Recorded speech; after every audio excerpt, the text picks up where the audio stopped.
It's time to pick a side. The border war is on the air with BG and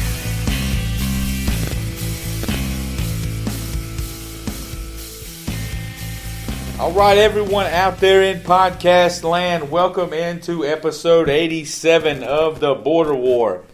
I'm the TanMan. I'm joined in studio by a slightly grumpy BG, although I don't know why. You said that last week. Well, then stop being so dang grumpy. I don't understand what you just are very maybe it's difficult just me. Maybe it's is. just me. When I come in, you get grumpy. It's like you don't think it's cold in here, but it is.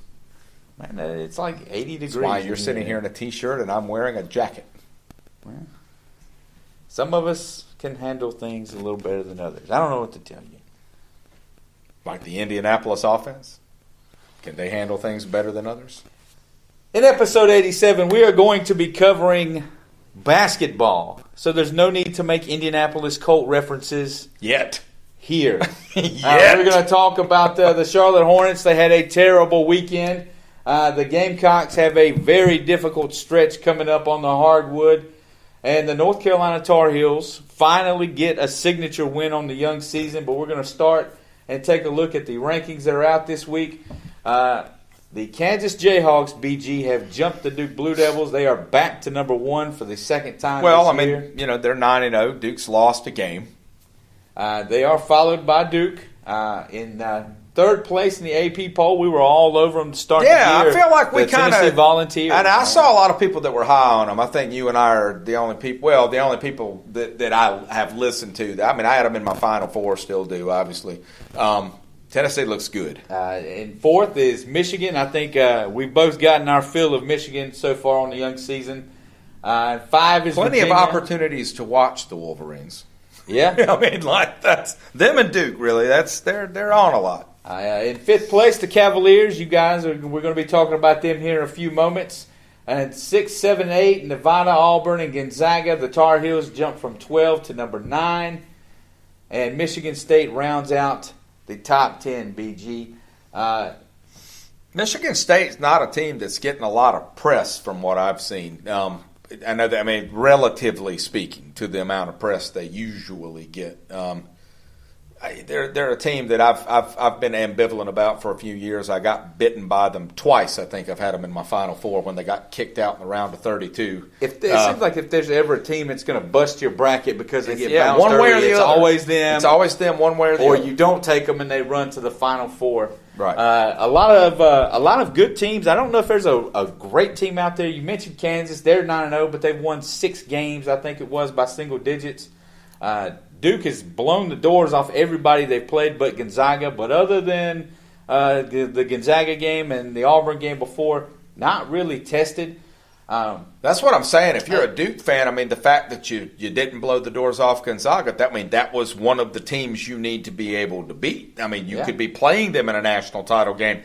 Those games tell you a lot. Now, it was early. It was early. And their entire team is 13 years old. So, there'll be a big difference when they all turn 14 here in a few weeks. And then they'll go to the NBA. They've got a tough test this week. I think they draw Texas Tech later on this week up in Madison Square Garden. Texas Tech sitting at 10-0 at ranked 12. And curiously enough, they've also won 10 games in a row, which is how a lot of 10-0 teams are. That's how you get there. I think my most impressive team that I've seen this year, I'm going to stay right here in the state of South Carolina. I figured BG. you were going there. I'm going the Furman Paladins. 12-0. 12-0 right now. They are sitting number 24 in the country. Yep. Little school, Greenville, South Carolina. I saw the other day where they said they're the first Southern Conference team since like 1950 something to start the season 10-0 or 12-0. I'm thinking Davidson with Steph Curry that second kidding. year. They went to the Elite Eight when he was a sophomore. The junior year, they went through the conference undefeated. They didn't start. You have to think maybe they had. I'd have to go back and look. My assumption would be they had some over-ambitious scheduling, maybe. And probably were trying to impress some people early on and bit off a little more than they can chew in at least one game. I'll tell you, though, here's the real lesson. People need to quit sleeping on the Southern Conference in basketball. Well, you know what? People need to stop sleeping on the Southern Conference in sports general. It's a nasty little conference. Them coming up to Chapel Hill and beating you last year, Wofford did it. That's no fluke. Okay, then Furman does the same thing to Nova. Well, you saw UNC Greensboro give Kentucky all they wanted a few weeks ago for about 35 minutes up in Lexington too. I hate that I did not make myself go to that USC Upstate Furman game the other night. I bet that would have been a lot of fun to watch in person. That's a fun place to watch a game. What about the Buffalo Bulls sitting at 14? Buffalo's someone I heard some of the guys talking the other night that they think Buffalo's going to run the table. They think Buffalo is going to run the table in the MAC. Now the MAC is another one of those conferences that is very competitive every year, but 14 is awfully high. The Bulls getting a lot of love. They had a nice tournament run last year. I think they're the ones that knocked off Arizona in the first round last year. So they built off that momentum. But no, definitely a nice start for them. Another team that you and I both talked about in our college basketball preview that both of us thought were going to be a bear this year, number 6, the Nevada Wolfpack. That's a team nobody really wants a piece of right now. Man, if you're a high major school and you've put Nevada on your schedule. And again, it's one of those things where you know more about this than me. I know in football, it's about a 4-year process. You usually schedule these games about 4 years out. What's the turnaround in basketball for scheduling? I mean, it could be the summer before the season starts. The schedules in basketball are much more flexible than football. Then why did South Carolina schedule Virginia? If that's the case, like what in the world? Anyway, why did you schedule Wyoming? That's what I'd be asking. Well, that's a great question too. We talked about a couple teams that may have surprised us a little bit, but before we move on, let's just say I don't know if there's a more disappointing team in the country right now than the Villanova Wildcats. That they haven't looked good. I get that they've lost a lot from the last 2 years. I think they said when they played Kansas the other day that Phil Booth and Pascal were the only ones that were only holdovers from that team last year that saw meaningful minutes. But you're talking about a two-time national championship coach, some guys who've won national championships still on that basketball team, and they're now toting losses at home to Furman. And who'd they lose to the other night? Penn. Lost to Penn the other night. That's tough, man. I get that they've got some young guys, and it's going to take some rebuilding for Jay Wright, but you got to give them the come on, man, on some of that. And it's not quite to this level at all. But even though they're ranked in the top 15 right now, I think Kentucky's been a little disappointing this year. 2 losses already. Getting ready to be a third, but we'll talk about that in a minute. Well, we talked about Kentucky being kind of the perfect storm this year. I mean, you've got Calipari actually with some senior leadership and some kids that have been around for a few years. I don't know. I mean, now it's a long season. And honestly, like once the second half, they're going to do fine in SEC play. The SEC is pretty good. I mean, Tennessee is going to be a handful, but Mississippi State. There are plenty of wins in the SEC for Kentucky, though. How many times are you guys on the schedule? Probably just once. Just right? once, usually. Yeah. I would think Kentucky will have a fair shot of winning that game. But yeah, so I mean, to me, 8-2 this early. I mean, 2 losses already. That's a little disappointing because I really thought they were going to be. I agree with you. Right up there at the top. They've got the 2 losses. One is to Duke the first night of the year. Throw that one away. Seton Hall in overtime, but they've also had some tight games that they have come back and won. I mean, they haven't looked that impressive. You feel like there could have been more losses, and well, I mean, you say throw that game away, but you're playing Duke, and you're playing a bunch of kids that have literally never played together before. I don't think you throw that game away. That's probably a game they should have won. On paper, I'm just saying, coming into it, they should have been more prepared for that game than Duke. That game wasn't close. They were definitely unprepared. That game was not close. All right. The Tar Heels, BG. Yeah, we saw them Saturday night. A very slow month of December for North Carolina. Only 4 games. Game number 2 last Saturday, a 103-90 win. I hate the whole last part of November and December for college basketball. It feels like it kind of gets started, and then I know you got Christmas and all that, and Thanksgiving and all these holidays, but we had to take exams. Yeah. I'm aware. Exams were going on up there. I'm aware that in Chapel Hill everything stops for academics. Had to take the exams. But no, what's so funny? Oh, That's so funny. No, the slow start to the month, I think, was perfect for us. If you go back and then watch that Michigan game, and I don't know why you ever would if you're a North Carolina fan, they were. You probably will someday. No, that's what you do. No, I'm never watching that one again. Ain't no need. I didn't watch the end of that one when they were playing it. But they needed a kick in the pants, man. Yeah. They needed a kick in the pants. We came on the show right after that, and I said, man, they don't look tough. They look kind of checked out. Not, very little intensity. All that seems to have been rectified, at least for the 2+ hours on Saturday night.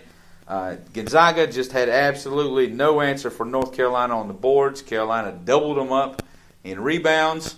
Cam Johnson was fantastic. He was making everything he put up. Luke May was a monster inside. And, like I said, we kept him off the boards. And I think late in the game, I'm not sure if they might have gotten a trash bucket at the end, but late in the game, Gonzaga had 0 second chance points. That's Huge. how you win a basketball game. Huge. There's no doubt about that. So I'm assuming you're back on the horse of we want the big lineup in then. The old style Roy Williams basketball team. Look, he's still going with it.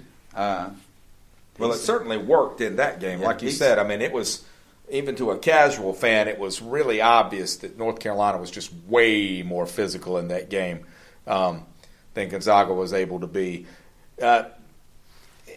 It's just one of those things that what I wonder is if Gonzaga comes at you again in a second matchup somewhere in the tournament with a completely different type lineup. Well, how Roy reacts to that. Well, and that could be a thing with them. Because you would be crazy to go to try to beat you in the paint. That's not not happening. If we were to see them again, right now they're still playing without Killian Tilly. Right. Tilly was playing in that title game a couple years ago, so that's a lot of experience that's still sitting over there on their bench. And so when he comes back. They're going to be. Yeah, I told somebody that look, Gonzaga's the real deal. Yeah. Between Hachimura, Josh Perkins is still there. Norvell had a nice night. He's had a nice start to the season. I can't pronounce the kid's name. Peter Petrusev, the one that just absolutely killed Duke. They're all getting big time minutes, and so when they get Killian Tilly back, it's like I said, they're going to be. They're going to be ready for the stretch run. No question. And that's that's the reason you schedule these tough out of conference games early on. See what you've got, get some competition. We signed a home. It's not as if there's a difference between when you're trying to make the tournament when you're making the tournament. If the difference in your season is whether you're a 7 seed or a 2 seed, those are different teams from the bubble teams that need to win. But the 21 games isn't going to get them in. 24 wins might not get them in. That's not Gonzaga. Nah. We signed the home and home, so we'll be going up to Spokane next year. Mm-hmm. Not very many teams are willing to go up there, so I applaud Roy Williams for signing on and taking that deal up. No, Roy's not going to be there for that. This is his last year. You haven't heard that? That's not funny to you, is it? I don't find that kind of humor amusing. But you did admit that it was humor, which means that it is amusing. Well, no, I've been around you long enough to know that you make attempts at humor that don't always land. And I have a very limited audience in this room right now. If I had more well-rounded people around me, they would be laughing. They are laughing somewhere. I'm well-rounded, man. I had a muffin for breakfast. I have continued tuna fish for lunch. I told you about my healthy shakes last week, right? Didn't I tell you? Yeah, because you said spinach was the deal breaker. Yeah. So I've been doing them at least a week. I think I've lost like 15 pounds. But when I asked you, fantastic. You know what? It's great. a little too late man, for that. Look, man, it's 85 degrees in this room, and you're over here in a big puffy coat. It's hard for me to tell. What am I supposed to say? Lie? Well, not lie. Because I have lost. Move on to another topic. I said Let's talk some South Carolina basketball. Act like a grown man and didn't have to wear a coat when it's 80 degrees. Let's talk some South Carolina basketball. South Carolina basketball, BG. I remember you saying a few minutes ago that you thought the slow part of the season happened at a good time for North Carolina. I think it happened at a really awful time for South Carolina because they actually brought some offense to the Michigan game, right? Oh, they look good. Scored more points on Michigan than anybody else has this year. It might sound crazy. In a loss, I thought that was the best the team has looked all year, and then what happens immediately after it? We don't play for 2 weeks. Not necessarily a bad thing. Though. Well, I think it's not necessarily a bad thing, but I think in this team who has had some mental issues, I think it would have been good for them to get right back out on the court, try to ride that momentum. I don't know. There's nothing to talk about in this game. If South Carolina can keep it within 20 points, it'll be surprising to me. The way that Virginia plays, they're so physical. They're going to contest everything you do. We're not going to get any clean shots in this game. And short of one of our freshmen just getting hot and scoring 25 or 30 points, honestly, I'll tell you, I'd put the over-under on South Carolina's offensive total at this game at 65. Oh no, you ain't hitting 65 against Virginia. I've seen Virginia hold us to 40 in the 40s. Yeah, it's going to be ugly. South Carolina, Virginia has a 136 to 75 turnover assist ratio on the season. South Carolina is 124 to 130. So they've turned the ball over almost twice as many times. Well, but Virginia's got the fewest turnovers in the country too. We haven't had the toughest schedule in the country. I mean, and here's the other thing: South Carolina is 325th in the nation in 3-point percentage on the defensive end. Virginia's got 4 guys in Jerome, Kyle Guy, and DeAndre Hunter who are shooting at least 40% from the three. Listen, I want to tell you. No. Look, I think this could be a good game. To tell me. I think it could be a tough game if I think you could give Virginia problems. If I don't think that there's anything. There is a scenario where we can hang with them. No, I agree. On the flip and the side stuff that makes them good doesn't go into a slump. The way they play defense isn't going to. They're not having a bad defensive night. No, and they don't need. They can have a horrible night shooting and beat us on our best night. We don't have the points in us. We just don't. In fact, I feel stupid even talking about this game, to be honest with you. Well, somehow ESPN's giving you guys a 16.6% chance to win. What does that even mean? I don't know where. What's the difference between that and I wonder where the 0.6 came from? Like, why not a 16% chance even? That's what they say, though. Yeah, well, they're wrong. Well, you guys, if we played this game. So that you're telling me if we played this game 6 times, that means we would have to win one of them, right? According to them. Right. So if we played the game 5 times, we would have a chance to win one of them. Well, just think, if you played it 100 times, you'd win 16 of them. Impossible. I mean, no. I'm with you. I don't think that there's anything you guys are going to be able to do that's going to disrupt what Virginia's going to do. On the flip side of that, what is it? Saturday afternoon, the Clemson Tigers come to town. Yeah. I think you get Clemson at home. I think this is a game you guys could win. Clemson has been disappointing. You guys, I'll go on a limb. I think you guys will win. I think you beat Clemson at home on Saturday. Really? I do. I would have called it about a 60% chance that Clemson took it. I didn't. I definitely don't think Clemson has looked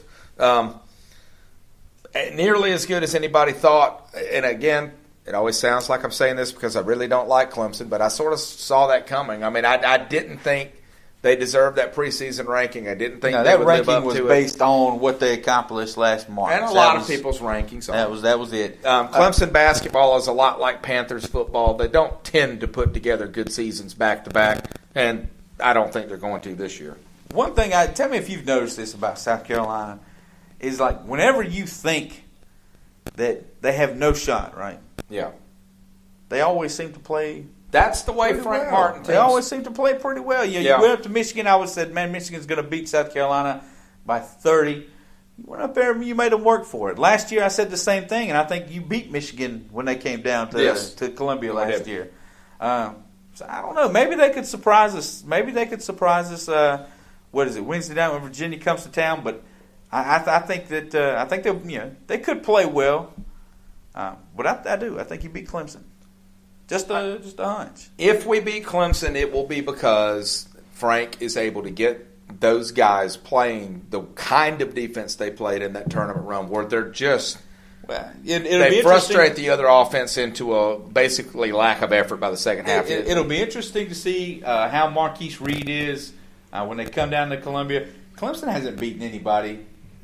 Yeah, I mean they haven't beaten anybody worth mentioning either. Hopefully the fans turn out for the game. That would be nice since it's Clemson. Well, I saw they were selling tickets for like $10. I think they're doing everything they can to get people in there. And I think a lot of people in Columbia are starting to sense the same thing you've got. And we've talked about this from the beginning. I mean, I think from the time Ray Tanner became athletic director, which, not the athletic director, I think it's been apparent, at least to me, that Tanner has sort of sent some subtle signals that this is not the guy he would have hired.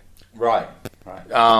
And so I don't think their relationship has been terrible, but I think it's been a little awkward. And I mean, obviously, you can go back to the incident where Ray kind of disciplined Frank for some of his on-court language and made him sit out a game. And to be honest with you, I was really surprised Frank Martin came back after that. Yeah. I mean, knowing what I think I know about him. Then again, I've heard a lot of people say that off the court, Frank Martin is just about as opposite from the way he is on the court as a person could be. I don't know. I'm not buying this Clemson thing until we beat them in basketball.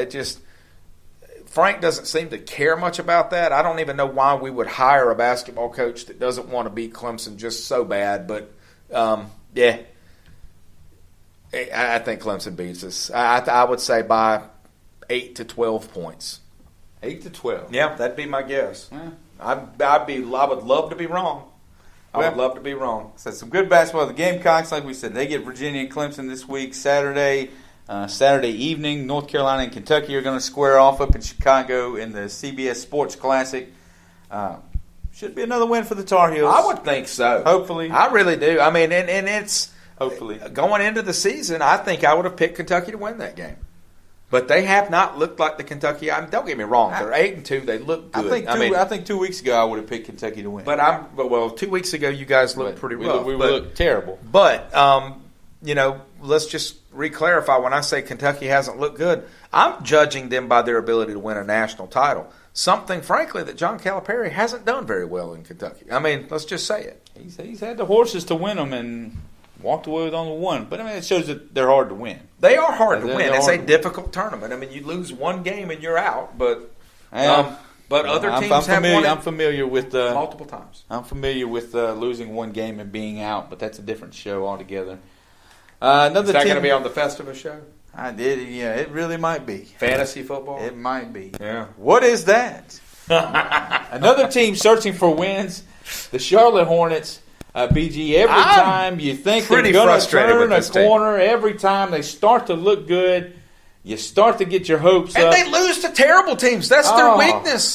They've lost to the Cavs, and now they've blown like a 21-point lead. They should have, conservatively speaking, they should have 6 more wins right now. I mean, right? Look. They should be the third best team in the East. Losing to LeBron James and the LA Lakers, okay, there's no shame in that, man. Okay.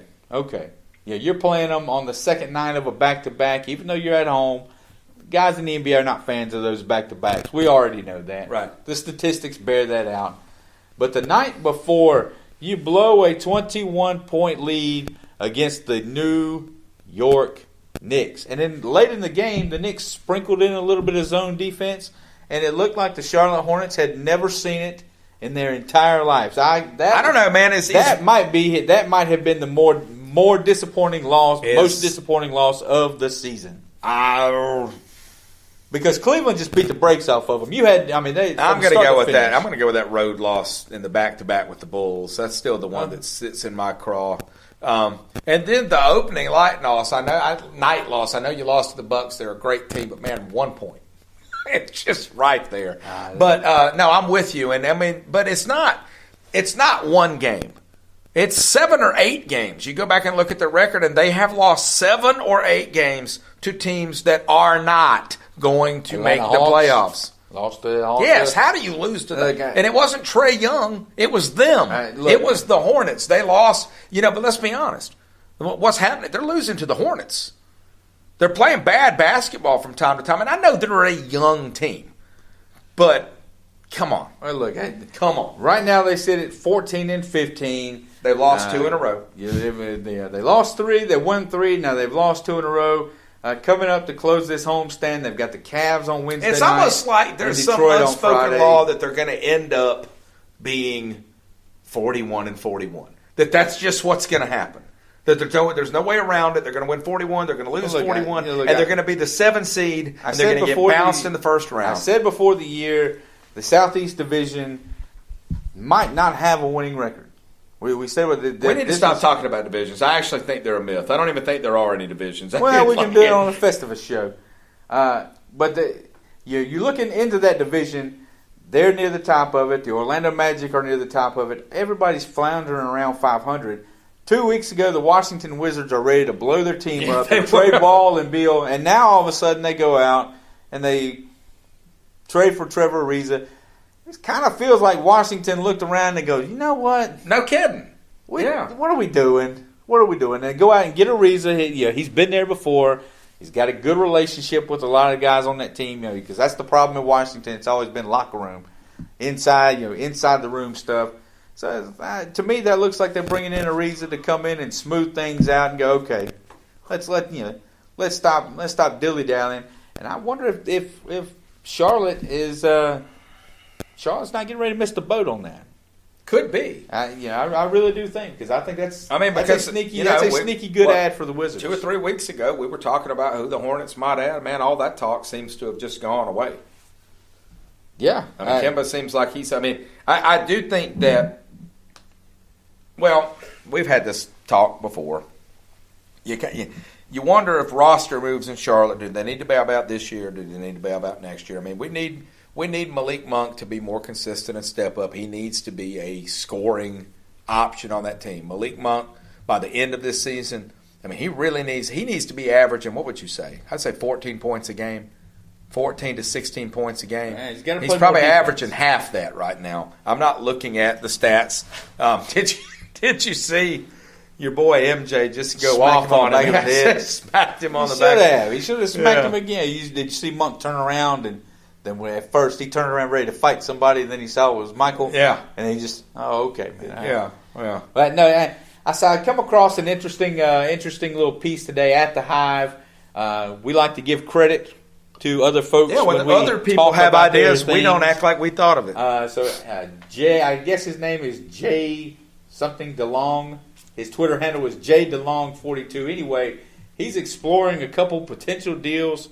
One that the Hornets could or maybe should make.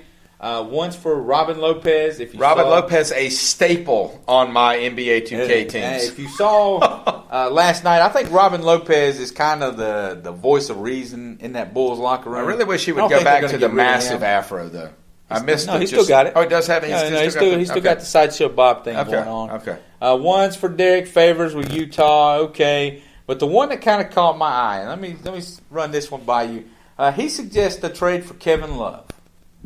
Where they give up. Think Kevin Love wants out of Cleveland. I think Cleveland instantly regretted the 4 years and $40 million or whatever it was that they gave Kevin Love. I would like to go back and listen to this show and see if you can tell that I yawned through that entire sentence. Oh yeah, I tried to cover it up. It'll be on there. You think? Okay. Oh yeah. But that grinds my gears, man. Whoa! Sorry. But he's got them giving up Marvin Williams or MKG, plus your boy Malik Monk, plus a potential future first-round pick. Oh my God! For Kevin Love, no, to be the second man with Kemba Walker. No, that's a lot to give up, man. That's a lot to give up. Kevin Love's only 30. I'm fine with MKG. I don't want to get rid of Monk. That's the thing. I'd even be okay MKG in a first-round pick. Here's the thing with Malik Monk to me is you keep projecting. He's a young kid. He only played 1 year. He's a rookie. Let's be honest. He's a rookie. All right. Right now, you've got Kemba Walker. Let me clarify. Because I know somebody's out there listening thinking, no, we're not a rookie. He didn't play last year. He didn't play. He got sent to the Saskatchewan salmon fishers and played there all year. Malik Monk's projection, his scale, is on a different timeline than what Kemba Walker's is. And so if Kemba Walker is going to be he's going to be your dude, and you're going to really commit to making a run with Kemba Walker, and you're going to really push to try and get him to come back next year, I think you have to surround him with people that are also on a similar path, a similar timeline as him. I think Kevin Love could be a nice Robin to Kemba Walker's Batman. Okay, I get it. And like you said, the East is right there. Yeah. Like I said, if the Hornets had just beaten teams that have a worse record than they do right now, they would probably be, I'm going to say, the 4 seed in the East right now. As it stands, I didn't look. They were 7th 2 days ago. And see, of these deals that Mr. DeLong put out there, I think Kevin Love is the one. He's the one gettable one. Because Cleveland, like I said, they're going to be in the bottom. Yeah. Yeah. They don't have a need for Kevin Love, and they certainly don't have a need for him to eat up their cap space. So what are they really doing? You give them Malik Monk and a first round pick that'll be somewhere in the middle of the first round, hopefully later in the first round if you make this deal. Kevin Love is an artifact left over of an effort to make LeBron James happy, and LeBron's not there. Yeah. It's weird. It's weird that he's there. To me, it almost seemed like, okay, they knew they were losing LeBron, and so they signed Kevin Love to go, see, we still have somebody. We still have a guy. To put on a big banner on your... We still have a name. And I thought it was a bad... Not that, Is Kevin Love a name? I think Kevin Love's a name.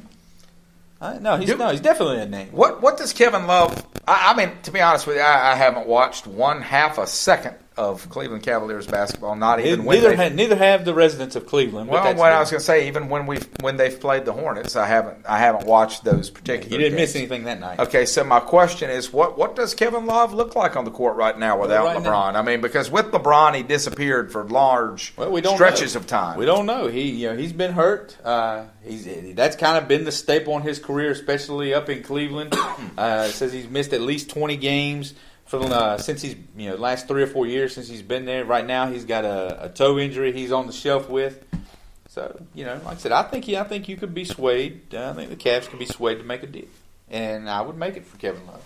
Well, if nothing else, you're telling Kemba Walker. It's one thing to say we want to build around you, but you're showing him, okay, we're trying here. But here's the question, though. We spent a whole show in the off season back in the summer talking about James Borrego, right, and the brain trust being brought in from the San Antonio Spurs and building the team the way they built that team. That's not it, man.